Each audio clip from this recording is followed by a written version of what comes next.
Hey everyone, welcome to my channel active Janvi. कैसे हैं आप सभी लोग? आशा करती हूँ अच्छे ही होंगे। दोस्तों, आज की कहानी का नाम है गुमनाम रास्तों का प्यार और सबक। दोस्तों, इस कहानी में आगे बढ़ने से पहले मैं इसमें आपको दो पात्र हैं उनके बारे में बताना चाहूँगी। पहले हैं आर्यन, जो कि एक मेहनती और उत्साही फोटोग्राफर है, जो थोड़ा बेचैन और अपने लक्ष्यों को लेकर हठी यानी कि जिद्दी टाइप के हैं। दूसरी इसमें पात्र है, उनका नाम है काव्या, एक शांत, विचारशील और प्रकृति प्रेमी जो स्थानीय इतिहास के विशेषज्ञ है। हम सभी अपनी जिंदगी में किसी एक तस्वीर की तलाश करते हैं, एक ऐसी तस्वीर जो सिर्फ आंखों को नहीं बल्कि रूह छू ले। मेरी तलाश मुझे ऐसे सफ़र पर ले आई जहां रास्ते गुमनाम थे और मंजिल शायद कोई और। आर्यन बोलता है, एक ऐसी जगह की जहां मैंने सिर्फ अपना कैमरा नहीं, अपना दिल भी खोया है और ज़िंदगी जीने का सही तरीका पाया है। पश्चिमी घाट के घने जंगल के किनारे पर एक पुरानी धूल भरी झोंपड़ी। रात बिजली चमक रही है।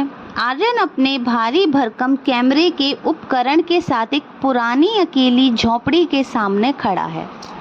वो परेशान लग रहा है। आर्यन खुद से ही बुदबुदाता हुआ, क्या यार, 3 घंटे से भटक रहा हूँ। उस पुराने जंगलेश्वर गुफा का रास्ता कहाँ गया? मुझे उस गुफा की रोशनी की तस्वीर आज ही चाहिए। ये एंग्जाइटी अब तो पीछा ही नहीं छोड़ रही। अचानक झोपड़ी के अंदर से एक पुरानी लालटेन की रोशनी बाहर आती है। काव्या दरवाज़ा खोलती है। वो सादगी से कपड़े पहने हैं, आंखों में एक शांत चमक है। काव्या बड़े ही शांत स्वर में बोलती है, माफ़ करना, क्या आप रास्ता भटक गए हैं? यहाँ रात में कोई नहीं रुकता। आर्यन थकावट में चिड़चिड़ाया हुआ बोलता है, हाँ, मैं जंगलेश्वर गुफा की तलाश में हूँ। मुझे उसके अंदरूनी रहस्यमय प्रकाश की तस्वीर लेनी है। क्या आपको उसका रास्ता पता है? मेरा समय बर्बाद हो रहा है। फिर काव्या ने मुस्कुराते हुए कहा, जंगलेश्वर, हाँ, मुझे पता है, लेकिन वो गुफा अब मुख्य सड़क से दिखाई नहीं देती। उसके लिए एक छिपा हुआ रास्ता लेना पड़ता है जो सिर्फ गांव के लोग ही जानते हैं। आर्यन अविश्वास से बोलता है, छिपा हुआ रास्ता? तो फिर आप मुझे वहाँ ले चलेंगी?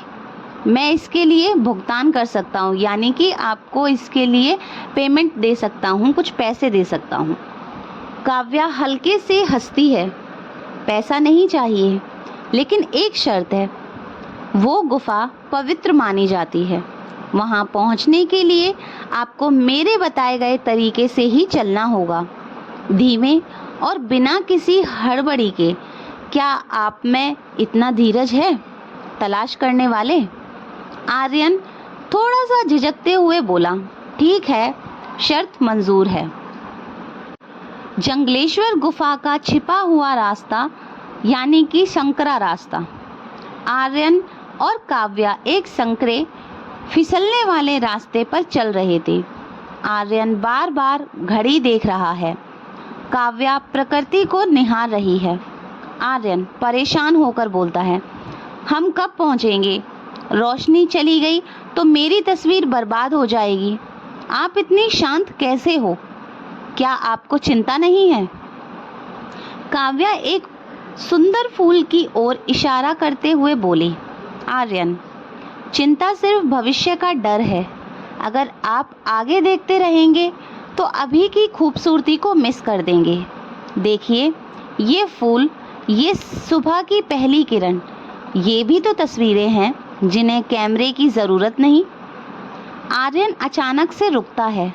काव्या भी रुक जाती है और उसे देखती है।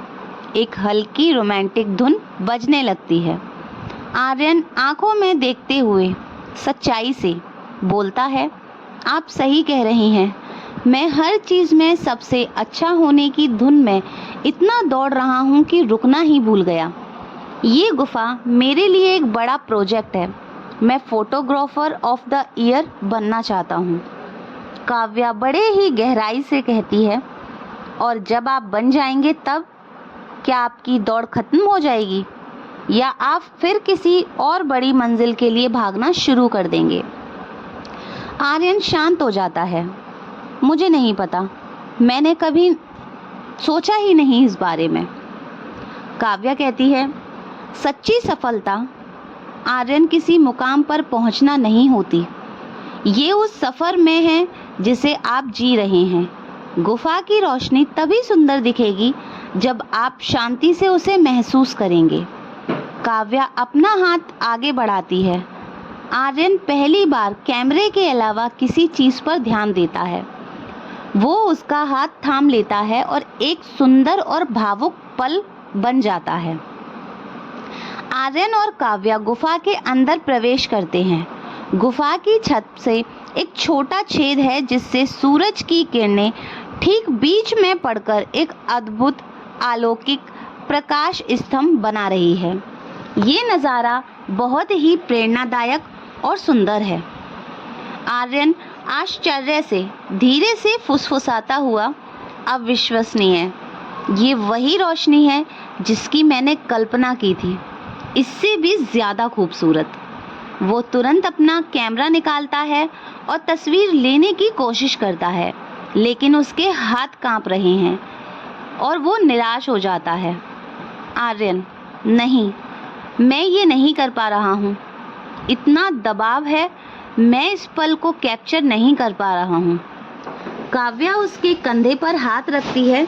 कैमरा बंद कर दीजिए आर्यन, इस पल को महसूस कीजिए, थोड़ा दौड़ना छोड़िए, अपनी इच्छा शक्ति को शांत कीजिए और बस होने दीजिए। यही इस गुफा का सबक है। आर्यन कैमरा नीचे रखता है, वो गहरी सांस भी लेता है और वो आंखें बंद करता है और फिर खोलता है।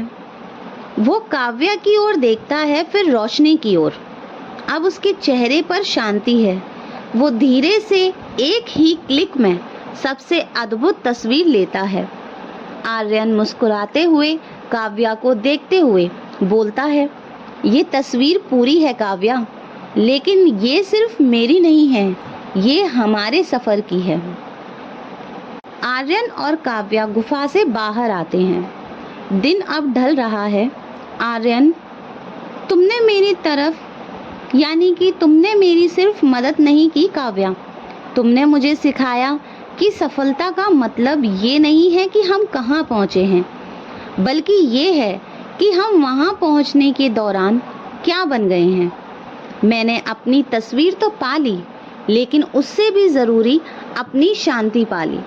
काव्या प्यार से लेकिन दृढ़ता से बोलती है, अपनी यात्रा जारी रखना आर्यन, लेकिन याद रखना, जब भी तुम बहुत तेज़ी से आगे भागने लगो तो रास्ते के गुमनाम फूलों को देखने के लिए रुक जाना। आर्यन और काव्या अलविदा कहते हैं। ये एक भावुक लेकिन आशापूर्ण अलगाव होता है। आर्यन मुड़कर जाने लगता है, फिर रुकता है और काव्या की ओर देखता है। आर्यन कहता है, क्या तुम मेरा इंतज़ार करोगी? मैं लौटूंगा, लेकिन इस बार जल्दबाजी में नहीं।